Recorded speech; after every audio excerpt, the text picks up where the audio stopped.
পারস্য উপন্যাসের একটি গল্প দ্বাদশ রত্নের অলৌকিক ইতিহাস আজকে তোমাদের শোনাব।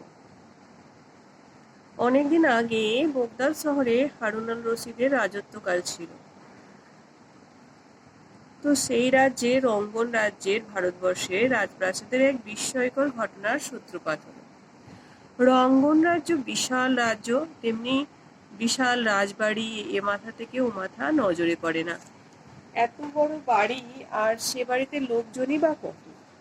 লোকজন ঘিসঘিস করছে। রাজামশাইয়ের পরিবার পরিজন ছাড়াও পাইক, পরকন্দাজ, দাস দাসী, নর্তক নর্তকী, গায়ক গায়িকা, পাচক পাচিকা, এদের যেন সীমা পরিসীমা নেই। এছাড়াও হাতিশালে হাতি, ঘোড়াশালে ঘোড়া, এবং যেসব তদবির তদাকরদের জন্য রয়েছে শত শত লোক, তাদেরকে পরিষেবা দিয়ে যাচ্ছে। সুউচ্চ মজবুত প্রস্তর নির্মিত প্রাচীর দিয়ে ঘেরা রাজপ্রাসাদ। রাজবাড়ি ছাড়াও সেই রাজপ্রাসাদে বিরাট বাগান, বাগানের মধ্যে আছে সুন্দর দিঘি, দিঘির তীরে আছে বিরাট মন্দির।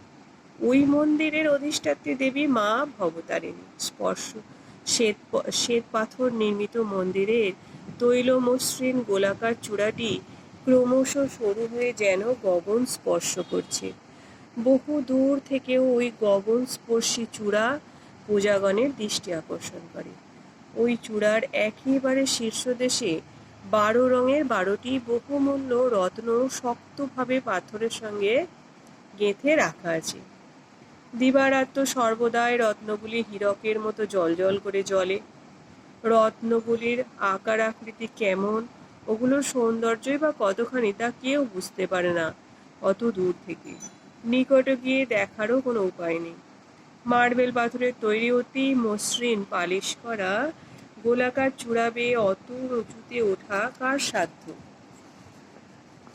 একমাত্র পক্ষীকুলি ওখানে উড়ে গিয়ে বসতে পারে। বর্তমানে যিনি সম্রাট, তার পিতা ওই মন্দিরটি তৈরি করা, এবং তিনিই ওই রত্নগুলি বসিয়ে দেন মন্দিরের চূড়ায়। সেই সময় তার পরিবারবর্গ, আমত্ত, সভাসদরা প্রত্যেকেই জানবার জন্য আগ্রহ প্রকাশ করেছিলেন অমন সুন্দর মূল্যবান রত্নগুলি ওখানে কেন গেঁথে দেওয়া হয়েছে। ওই রত্নরাজি রাজকোষেই শোভা পায়। প্রত্যেকের প্রশ্নের উত্তরে সম্রাটের পিতা জবাব দিয়েছিলেন যে ওই রত্ন 12টির মূল্য তার কাছে খুব বেশি, আর সেই কারণেই তিনি তার রাজকোষের সর্বাধিক মূল্যবান ওই রত্ন কয়খানি মায়ের নামে উৎসর্গ করে দিলেন।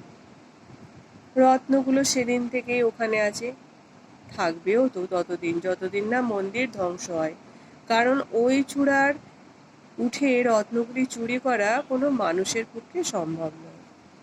সেই সম্রাটের স্বর্গ লাভ হয়েছে অনেকদিন আগেই। এখন তার পুত্র রাজ্য শাসন করছে। বর্তমানে সম্রাটের বয়সও 50 অতিক্রম করেছে। এতদিন তার দেহে রোগ বলতে কিছুই ছিল না, সুস্থ শরীরেই রাজ্য শাসন করে আসছিলেন।